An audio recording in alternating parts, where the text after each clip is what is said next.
سکتے، تم سوچ بھی نہیں سکتے ایسا کچھ ہونے والا ہے۔ آنے والا وقت صرف تعلیم کا وقت ہے۔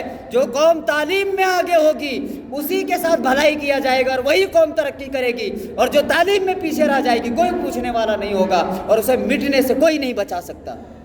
ہماری اخلاقی حالت کیا ہو گئی؟ اتنے ساری چیزیں ہمارے بچے پڑھائی کے نام پہ، پڑھائی کے وقت میں ہمارے بچے موبائل پہ لگے رہتے ہیں اور گارجین کو ضرورت تک نہیں ہے یہ پوچھ سکے ان سے کہ یہ پڑھائی کا وقت ہے، اسکول تم کیوں نہیں جا رہے ہو، مدرسہ تم کیوں نہیں جا رہے ہو، کیوں ہمارے بچے نہیں پڑھ رہے ہیں؟ ہمارے بچوں کی اخلاقی حالت کیا ہے؟ ہم قرآن بھی بچوں کو پڑھاتے ہیں تو ضرورت کے لیے پڑھاتے ہیں، قرآن بھی ہم نے پڑھایا تو صرف اس لیے کہ ابا مر جائے تو جا کر کے فاتحہ پڑھ سکے۔ قرآن اسی لیے آیا تھا فاتحہ پڑھنے کے لیے، قرآن اس لیے آیا تھا، قرآن اللہ نے اسی لیے نازل کیا تھا کہ دادا جب مر جائے تو سرانے پہ جا کر کے 4 پارے پڑھ دینا، اس لیے قرآن آیا تھا۔ قرآن آیا تھا روشنی اور ہدایت دینے کے لیے۔ قرآن سے تم نے کیا سیکھ لیا؟ قرآن آیا تھا ہدی للناس، لوگوں کی ہدایت کے لیے قرآن آیا تھا۔ ہم نے کیا؟ ڈر گئی میری بچی، کسی نے نظر لگا دی، جنات کا اثر پڑ گیا، مولوی صاحب پھونک دیجئے، دم کر دیجئے۔ قرآن اسی لیے آیا تھا دم کرانے کے لیے۔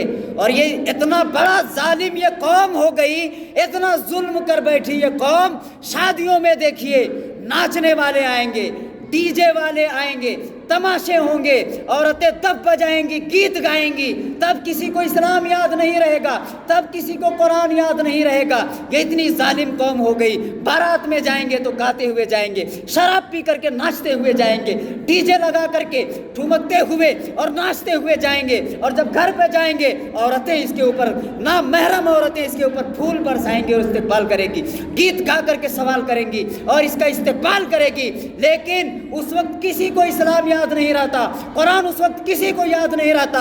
اے قوم تم کتنے ظالم ہو گئے، تمہیں بیٹی کی شادی میں، پوری شادی میں اسلام یاد نہیں آیا، اور جب تم بیٹی کو رخصت کرنے لگتے ہو تب اسلام یاد آتا ہے۔ تب کیا کرتے ہو؟ بیٹی کو ایک مصلی دے دیتے ہو اور ایک قرآن دے دیتے ہو سر پہ رکھ کر کے، اور بیٹی بھی ماشاءاللہ لے کر کے آتی ہے اور قرآن طاق پہ سجا کر کے رکھتی ہے۔ پوری زندگی توفیق ہی نہیں ہوتی پڑھنے کے لیے۔ کیا اس لیے قرآن آیا تھا؟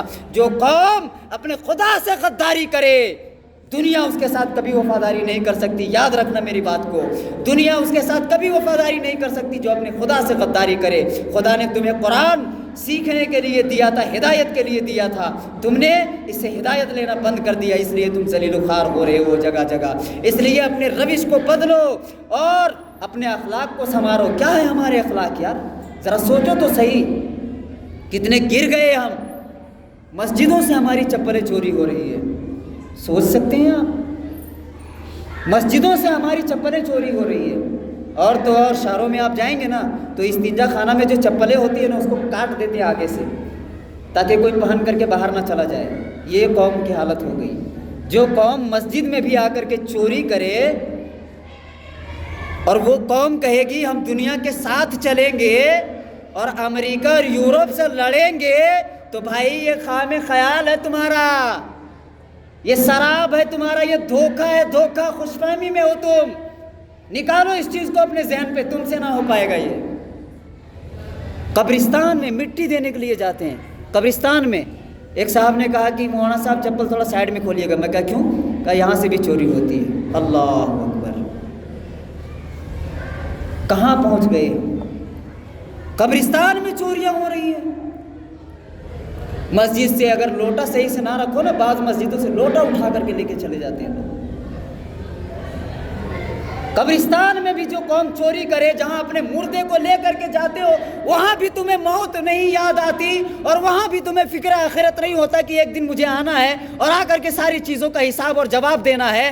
مسجد میں جس کے بارے میں کہا گیا خدا کا گھر ہے، یہاں پہ بھی آ کر کے اگر یہ قوم اگر اس طریقے سے کرتی ہے اور ان کے یہ حرکتیں ہیں تو پھر ایسی قوم کو ذلیل ہونے سے کوئی نہیں بچا سکتا، کوئی اس کو روک نہیں سکتا ذلیل ہونے سے۔ اس لیے اپنے اخلاق کو سنوارو، اپنے کردار کو سنوارو اور اپنے بچوں کو ٹھیک کرو تعلیم کے میدان میں۔ دنیا کی سب سے آوارہ قوم اس وقت پوری دنیا میں ہماری شبیہ جو بنی ہوئی ہے، وہ شبیہ کیا ہے ہماری؟ دنیا میں سب سے زیادہ نشہ کرنے والی قوم قوم مسلم، شراب پینے والی قوم قوم مسلم، جوا کھیلنے والی قوم موبائل پہ نماز کے ٹائم میں دیکھتے ہم کیرم کھیلتے رہتے بچے.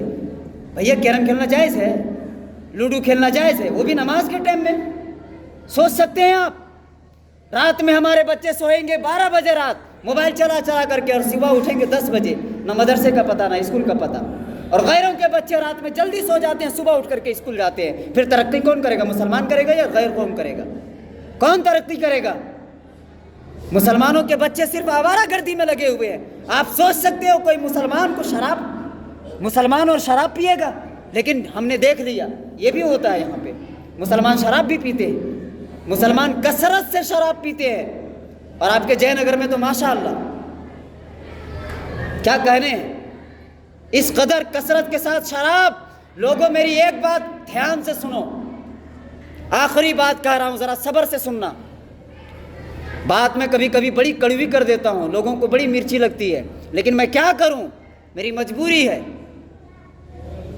اس لیے کہ میں جس منصب پہ آج ہوں نا, اگر میری جگہ پہ آپ ہوتے تو آپ بھی یہی کہتے جو میں کہہ رہا ہوں. اس لیے کہ ایک عالم کی ذمہ داری ہوتی ہے, غلط دیکھو تو بیان کرو. یہ میرا فریضہ ہے, میری ذمہ داری ہے, اور میں اپنے منصب کے خلاف کبھی نہیں جا سکتا ہوں, میں اپنی ذمہ داریوں کے خلاف کبھی نہیں جا سکتا ہوں. ذرا غور سے سنو, اور وہ لوگ دھیان سے سنیں جو شراب کو ہاتھ لگاتے ہیں. بچہ جب اس دنیا کے اندر آتا ہے تو آپ نے دیکھا ہے ناف کے پاس سے ایک نلی نکلی ہوتی ہے, ناف کے پاس سے ایک نلی نکلی ہوتی ہے. پیدا ہونے کے بعد اس کو کاٹ دیا جاتا ہے. یہ نلی کیا ہوتی ہے پتہ ہے؟ بچہ جب پیٹ میں ہوتا ہے, گھاس جب زمین پہ اگے نا, تو اگر اس کو نمی نہ ملے گھاس بھی سوکھ جاتا ہے. تو بچہ جب 4 ماہ کا پیٹ میں ہوتا ہے, ماں کے پیٹ میں جان پھونک دی جاتی ہے. اب جب 4 ماہ کا ہو گیا, جان پھونک دی گئی, بچہ زندہ کیسے رہے گا؟ خوراک کیا ہے, غذا کیا ہے, بچہ کھاتا کیا ہے؟ تو بچہ کھاتا ہے ناپاک خون. بچہ جب پیٹ میں رہتا ہے تو مینسس پیریڈز جو ہیں, عورتوں کے ماہواری وہ آنا بند ہو جاتے ہیں, وہی خون جمع ہوتا ہے. بچہ اسی خون کو کھاتا ہے, تو کھاتا کہاں سے ہے؟ منہ کے ذریعے نہیں کھاتا ہے, وہی ناف کے ذریعے جو نلی نکلی ہوتی ہے, اسی نلی کے ذریعے اللہ تبارک و تعالیٰ اسی ناپاک غذا کو, ناپاک خون کو اس بچے کے یا اس بچی کے پیٹ میں پہنچاتا ہے. سوال یہ ہوتا ہے, اللہ جب بندہ دنیا کے اندر آئے گا تو دنیا کے اندر آنے کے بعد منہ کے ذریعے کھائے گا, تو پیٹ کے اندر جب یہ بچہ تھا تو پیٹ کے اندر بھی تو اسے منہ سے کھلا دیتا, کیا حرج تھی, کیا مذائقہ تھا؟ جب دنیا میں منہ سے کھائے گا تو ماں کے پیٹ کے اندر بھی اسے منہ کے ذریعے کھلا دیتا. تو پھر کسی نے جواب دیا, اللہ تبارک و تعالیٰ نے منہ کے ذریعے ماں کے پیٹ کے اندر غذا نہیں کھلایا, اس لیے کہ وہ ناپاک خون تھا, اور ناپاک خون کو اللہ نے منہ سے نہیں نابھی کے ذریعے کھلایا. وجہ کیا ہے؟ وجہ یہ ہے کہ یہ بندہ جب دنیا میں جائے گا تو اسی منہ سے مجھے رحمان کہے گا, مجھے رحیم کہے گا, مجھے ستار کہے گا, مجھے غفار کہے گا, مجھے خدا کہے گا, مجھے اللہ کہے گا, مجھ سے دعائیں کرے گا, میرا نام لے گا. جس سے میرا بندہ جس منہ سے میرا نام لے گا میں اس منہ میں ناپاکی ڈال دوں, یہ مجھے گوارا نہیں ہے. اللہ تبارک و تعالیٰ نے تمہیں اپنے منہ سے اللہ کا نام لینا تھا, تو اللہ نے ماں کے پیٹ کے اندر بھی تیرے منہ میں ناپاکی کو نہیں جانے دیا, تیرے منہ سے ناپاک غذا کو نہیں کھلایا, بلکہ ناف کے ذریعے کھلایا تاکہ تم ناپاکی کو منہ نہ لگاؤ. لوگو تم کہاں پہنچ گئے کہ جس اللہ نے ماں کے پیٹ کے اندر تمہیں گناہوں سے اور ناپاکی سے روکا, دنیا میں آنے کے بعد تم نے شراب جیسی ناپاک چیز کو منہ سے لگا لیا, شراب کو تم نے منہ سے لگا لیا. سوچئے کس قدر افسوس کی بات ہے. سوچنا ذرا فرصت ملے تو کہ جس اللہ نے تمہیں ماں کے پیٹ کے اندر ناپاکی سے محفوظ رکھا, اس منہ سے تم کیسے ناپاک بوتل کو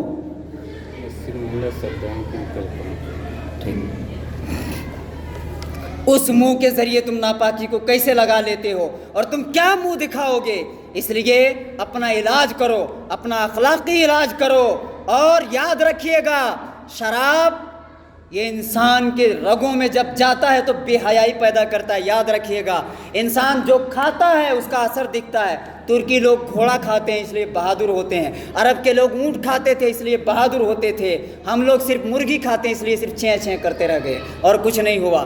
جو جیسا کھاتا ہے وہی اس کے اثر میں۔ انگریز لوگ خنزیر کھاتے ہیں اس لیے دنیا کی سب سے بے حیا قوم اگر کوئی قوم ہے تو وہ کون قوم ہے؟ انگریز قوم ہے، اس لیے کہ جانوروں میں سب سے بے حیا خنزیر ہے، اور جو خنزیر کو کھاتا ہے سب سے بے حیا۔ اسی طریقے سے بے حیائی والی چیز ہے شراب، تو جب تم شراب پیو گے تو تم بھی بے حیا ہو جاؤ گے، پھر تمہارے سامنے کسی کی عزت کی کوئی حیثیت نہیں رہ جائے گی، تم کسی کو عزت نہیں دے سکتے ہو، نہ تمہیں کوئی عزت دے گا۔ پھر تمہاری ماں بہنوں کے اوپر بھی اگر کوئی غلط نظر ڈالے تو تم اس کی حفاظت نہیں بلکہ تم اس کے حلقے میں لوگے، تمہارے لیے وہ کوئی معنی نہیں رکھے گا۔ اس لیے ان چیزوں کو چھوڑو، ترک کرو، ایک اچھا مسلمان بنو، نماز کی پابندی کرو۔ نبی کریم صلی اللہ علیہ وسلم نے فرمایا کہ رکعت الفجر خیر من الدنیا وما فیہا، کہ فجر کی 2 رکعت جو کچھ دنیا میں ہے، دنیا اور جو کچھ دنیا میں ہے اس سے بہتر فجر کی 2 رکعت ہے۔ اس لیے رات میں جلدی سویا کیجئے اور فجر میں اٹھیے اور آئیے نماز کے لیے۔ قسم خدا کی نبی کا فرمان کبھی غلط نہیں ہو سکتا۔ فجر میں آ کر کے نماز پڑھو اور اپنے سینے میں جھانک کر کے دیکھو تمہیں کتنا سکون ملے گا، دیکھو تمہیں کتنا آرام ملے گا، دن بھر تم ٹینشن فری رہو گے۔ اس لیے ایک اچھا انسان بنو، ایک اچھا مسلمان بنو، اپنے بچوں کو پڑھو اور پڑھانے کی ترغیب دو۔ اللہ سے دعا ہے اللہ میں سننے سے زیادہ عمل کی توفیق رفیق عطا فرمائے۔ وما علینا الا البلاغ۔ جو لوگ سنتیں نہیں پڑھے کھڑے ہو کر کے سنتیں پڑھ لیں۔